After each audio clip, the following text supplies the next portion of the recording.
मन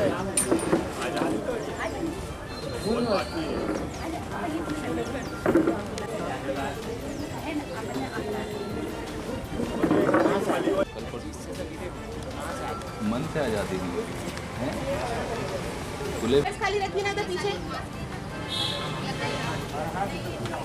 सभी अतिथियों का एवं सभी युवाओं का अभिनंदन, वंदन और स्वागत करता है। मैं अतिथि गणों से निवेदन करूंगा कि वह आकर दीप प्रज्वलित करें एवं पूजन करें।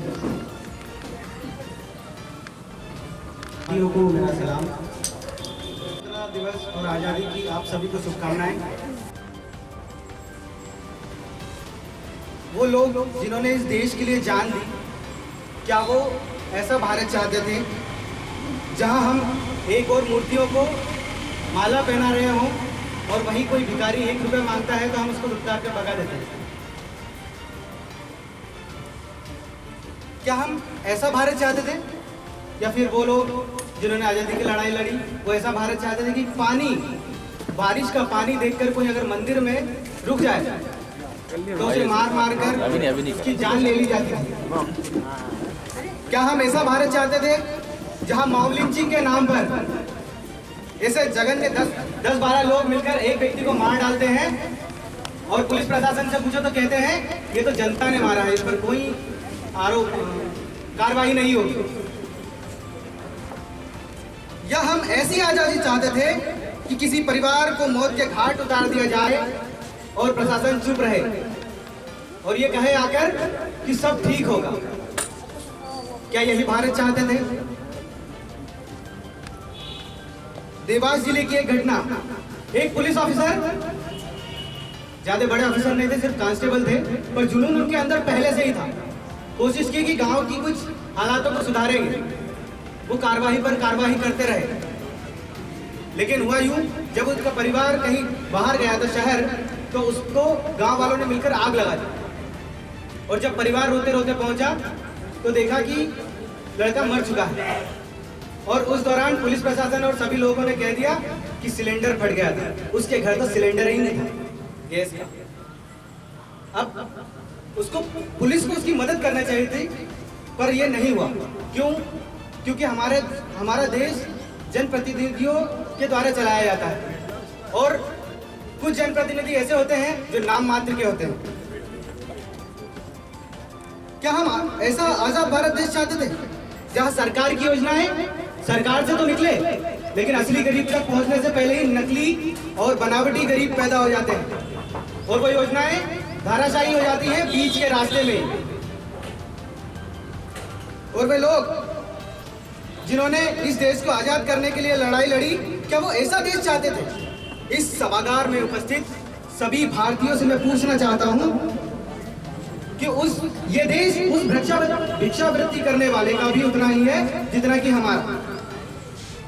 हम छोटी सी बात पर कहते हैं, अगर कोई व्यक्ति तू तुकारे से बात कर ले तो कहते हैं मेरी भी इज्जत है, मेरा भी सम्मान है। तो उस व्यक्ति का भी तो सम्मान है, उसके भी तो अधिकार और हक है।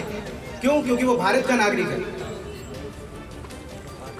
हम अपने गौरवशाली इतिहास को क्यों भूल जाते हैं, जिसने विश्व के सारे देशों को शरण दी है और सारे शरणार्थियों को अपना मानकर हमारे इतिहास को गौरवान्वित किया है। और इस भरे सदन में एक सवाल और है कि हमारे देश में आदिवासियों की जमीन छीन ली जाती है और शासन और प्रशासन अपनी नाकामी दिखाता है। अब एक बात बताइए, आप उनसे उनका घर उजाड़ेंगे और उनका घर उजाड़ने के बाद उनकी जमीन छीन लेंगे तो क्या वो आपको आरती लेकर पूजेंगे? वो क्यों बख्शेंगे आप लोगों को? वो तो दुश्मन मानेंगे। और फिर हमारा प्रशासन क्या कहता है, हमारी सरकारें क्या कहती है? नक्सलवादी है। नक्सलवादी बनते नहीं, बनाए जाते हैं और वो सत्ता के सताए जाते हैं। उठाकर देखिए उस इतिहास को, उस मध्य प्रदेश के माटी के लाल को जिसका नाम था पान सिंह तोमर। सहायता मांगने गया था पुलिस से, सारे मेडल और प्रमाण पत्र फेंक दिए गए, कहा ये किसी काम के नहीं है। उसका परिवार उजड़ गया, उसका घर उजड़ गया। अब ऐसे में आप आशा करते हैं कि कोई राष्ट्रभक्त बने? जाहिर सी बात है कि वो आतंकवादी की श्रेणी में आएगा, एक बागी बनकर सरकार के दमनकारी नीतियों से लड़ने का प्रयास करेगा और उसे सरकार इनाम रखवा कर मरवा देती है।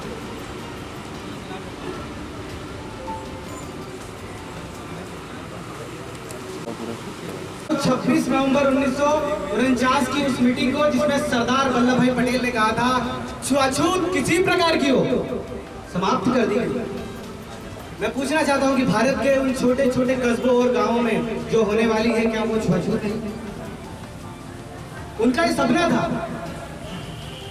सरदार पटेल का सपना था, अंबेडकर जी का सपना था और जितने भी महापुरुष हुए, गांधी जी का सपना था कि इस देश से छुआछूत मिट जाए। मगर आज भी हम जाकर देखें, सच्चाई की कसौटी पर उतर कर देखें तो ये चीजें व्याप्त हैं और जब तक ये जाति मसला हल नहीं हो जाता और ऐसे छुआछूत वाले मुद्दे हल नहीं हो जाते तब तक हम प्रगति की ओर नहीं बढ़ सकते। Thank you ma'am.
भारत माता की जय, भारत माता की जय, वंदे मातरम, वंदे मातरम।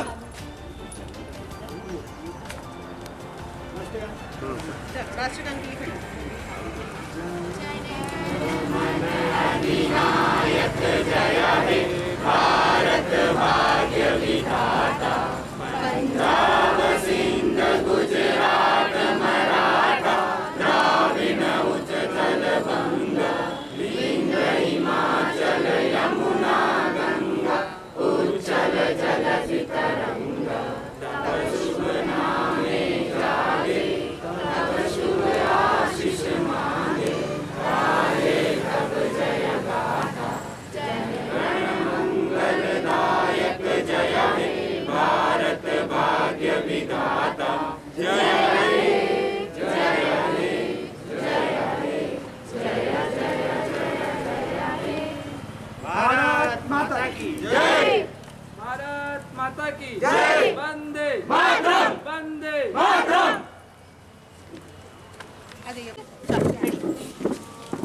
आजकल हर जगह सफाई की जागरूकता के लिए सफाई अभियान चलाए जा रहे हैं। तो क्या ये सफाई अभियान मीडिया की हेडलाइंस के लिए है? नहीं। तो क्या ये अभियान न्यूज़पेपर की हेडलाइंस के लिए? नहीं। तो हम ये सफाई अभियान क्यों कर रहे हैं? हाँ तो दोस्तों, हम यह सफाई हमारे गांव, हमारे शहर, हमारे प्रदेश और हमारे देश के लिए कर रहे हैं। और यह सफाई अभियान केवल एक दिन का काम नहीं बल्कि हर रोज की जिम्मेदारी है, हर रोज की जिम्मेदारी है।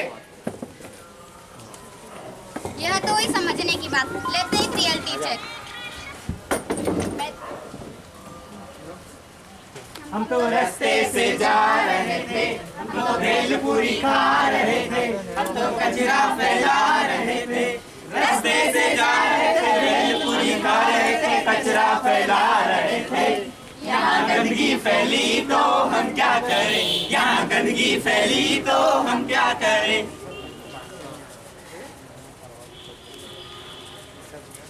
अरे भैया, शहर में नए हो गया? क्यों, क्या हुआ? ये कचरा कूड़ेदान में क्यों नहीं डाला? मैं कचरा कूड़ेदान में डालूं या बाहर फेंकूं, इससे तुम्हें क्या? मेरे एक के कचरा कूड़ेदान में डालने से क्या फर्क पड़ेगा? अरे भैया, ये कचरा आप कूड़ेदान में डालोगे तो आपको देखकर 4 लोग और कचरा कूड़ेदान में डालेंगे, जिससे हमारा शहर ये स्वच्छ और साफ रहेगा। चलो हटो मैडम। तो देख लिया आप सभी ने, क्या किसी एक व्यक्ति के कचरा कूड़ेदान में डालने से फर्क पड़ेगा? पड़ेगा। पड़ेगा? बिल्कुल पड़ेगा।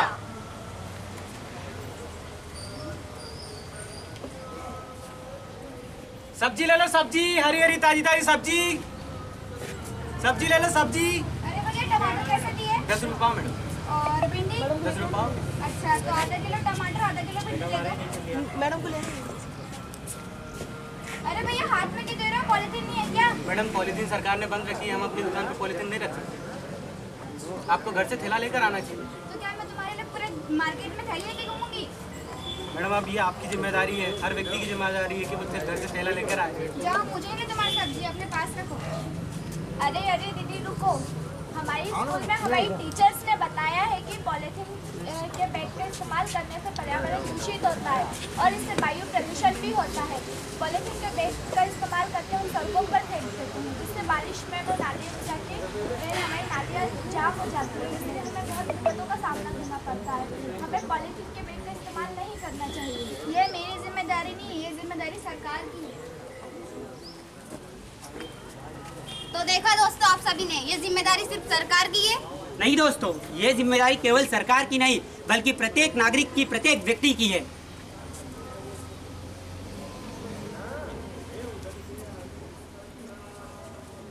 अरे दीदी, आपने कचरा पानी में क्यों फेंक दिया? मेरी मर्जी, इससे मैं यहाँ डालूँ या बाहर फेंकूँ। आपने ये कचरा पानी में फेंक के इसे दूषित किया, प्रदूषित किया, पीने योग्य नहीं है। इससे क्या बरसात तो होती है ना? बरसात होती है मगर उसका सारा पानी बह के समुद्र में चला जाता है, और ये बात हम सब जानते हैं कि समुद्र का पानी बहुत खारा होता है, वह पीने योग्य नहीं है। पीने का पानी केवल 1% पृथ्वी पर रह गया है। इससे मुझे कोई फर्क नहीं पड़ता। जैसा कि देखा दोस्तों आपने, हर एक व्यक्ति अगर ये ठानेगा, यह सोचेगा कि इससे मुझे फर्क नहीं पड़ता है, मैं पानी को दूषित कर रहा हूँ, ये उसे प्रदूषित कर रहा हूँ। जैसा कि हम सब जानते हैं कि एक मछली पूरे तालाब को गंदा करती है, उसी प्रकार से अगर हर एक व्यक्ति ये सोचे, ठाने कि वह समाज के हित में, समाज के बारे में सोचेगा, तो इस समाज में परिवर्तन और एक बेहतर अवसर आएगा।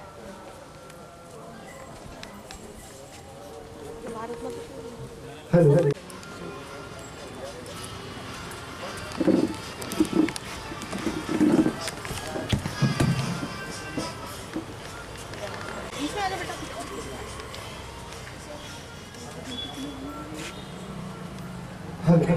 जय हिंद साथियों, आइए हम सब संकल्प लें कि हम इस भारत को सुखी, समृद्ध और स्वच्छ बनाएंगे। इसी के साथ मैं उन तमाम व्यक्तियों का नेहरू युवा केंद्र की ओर से आभार और धन्यवाद व्यक्त करूंगा जिन्होंने हमें इस कोरोना वायरस महामारी में हमारे लिए दिन रात एक करके लड़ाई लड़ी, वो चाहे पुलिस हो, डॉक्टर हो या हमारे अधिकारी वर्ग हो। उन सभी ने हमारे लिए वैक्सीन लगवाने की जिम्मेदारी, हमारा इलाज करवाने की जिम्मेदारी और हमें ऑक्सीजन दिलवाने की जिम्मेदारी का बाखूबी पालन किया। इसी के लिए उन सभी को हम हमारी ओर से बहुत बहुत आभार, बहुत बहुत धन्यवाद करते हैं। इसी के साथ भारत माता की जय, भारत माता की जय, वंदे मातरम, वंदे मातरम, मातरम मातरम, वंदे मातरम, मातरम मातरम, वंदे मातरम। स्वतंत्रता दिवस अमर रहे, स्वतंत्रता दिवस अमर रहे। जय हिंद, जय भारत माता की, भारत माता की, वंदे मातरम, वंदे मातरम, मातरम मातरम, वंदे मातरम। स्वतंत्रता दिवस की सभी को हार्दिक हार्दिक शुभकामनाएं। और जैसा कि सभी को विदित है कि इस आज़ादी को प्राप्त करने के लिए हमने बहुत अधिक संघर्ष किया है, तब जाकर आज हम इस स्वतंत्रता दिवस का आनंद ले रहे हैं। हमारे अनेक क्रांतिवीर, स्वतंत्रता संग्राम सेनानी और हमारे इसमें जो प्रत्यक्ष और अप्रत्यक्ष से आज़ादी की लड़ाई में जिन्होंने सहयोग किया है, ऐसे सभी अमर शहीदों को हम नमन करते हैं। और आज के दिन हम सभी संकल्प लेते हैं कि भारत माता की सेवा के लिए, राष्ट्र के निर्माण के लिए हम जहाँ भी जिस भी भूमिका में हैं, वह भूमिका का निर्वाह अगर हम बहुत अच्छी तरीके से करते हैं तो यह हमारे राष्ट्र के लिए, हमारे भारत के लिए हमारा एक समर्पण और समर्पण का कार्य है। के बर्तन तक भी चाइना से आयात हो रहे हैं। और हमारे ही कुमार जो कि उसको लेकर अपना व्यवसाय चलाते थे, उनके व्यवसाय भी सारे के सारे ठप हो गए हैं। वहाँ तक की चीजें चाइना हमारे लिए भेजता है, यही हमें नहीं खरीदना चाहिए।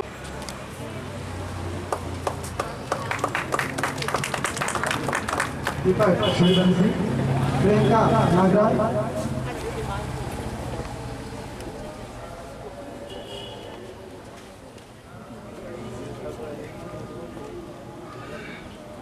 मालती वर्मा,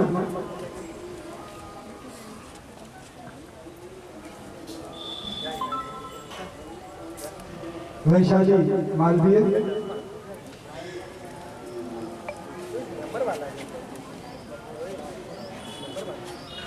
मुनमुन नागराज, प्रियंका बघेल,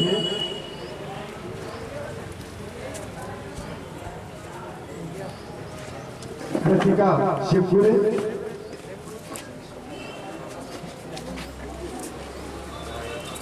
छाया यदुवंशी,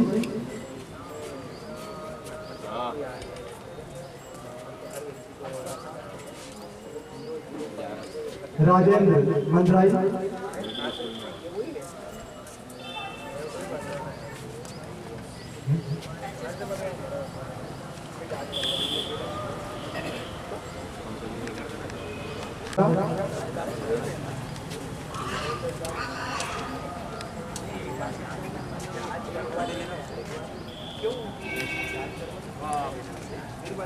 अभिषेक जैन,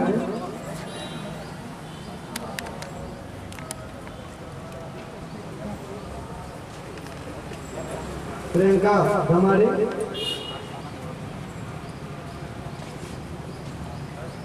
रामकिशोर सेठी, सेठमन सॉरी,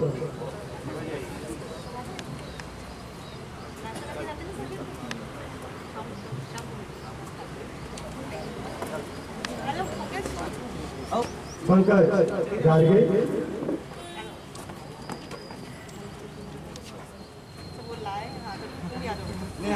चिल्लोरे,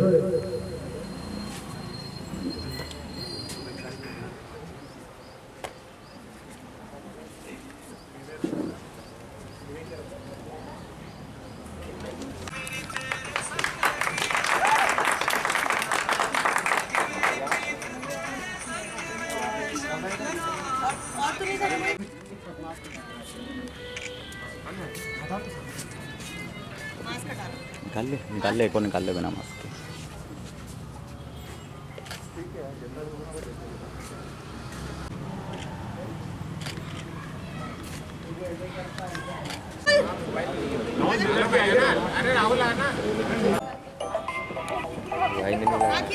मास्क तो लगा, कुछ ने मास्क लगाया, कुछ ने नहीं लगाया।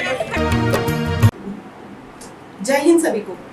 मैं नेहरू युवा केंद्र हरदा जिला युवा अधिकारी मोनिका चौधरी समस्त देशवासियों को आज़ादी के अमृत महोत्सव और स्वतंत्रता दिवस के 75वें अवसर पर आप सभी को बहुत बहुत हार्दिक शुभकामनाएं देती हूँ।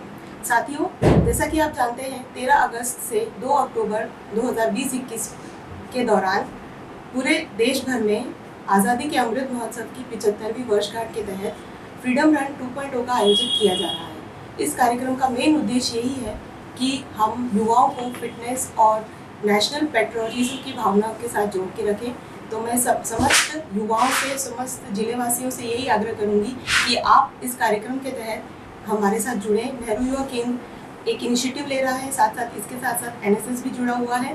तो मैं चाहती हूँ जितने भी देश भर के युवा हैं इस कार्यक्रम में बढ़ चढ़ के हिस्सा लें। एक बार पुनः आप सभी को आज़ादी के 75वें वर्षगांठ की बहुत बहुत शुभकामनाएं। जय।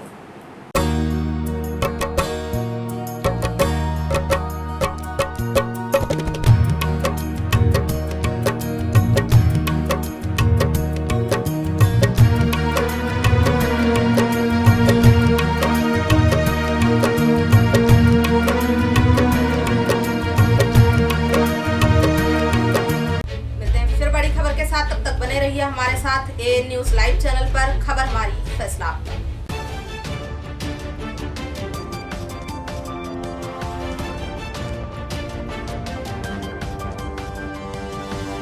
audio jungle.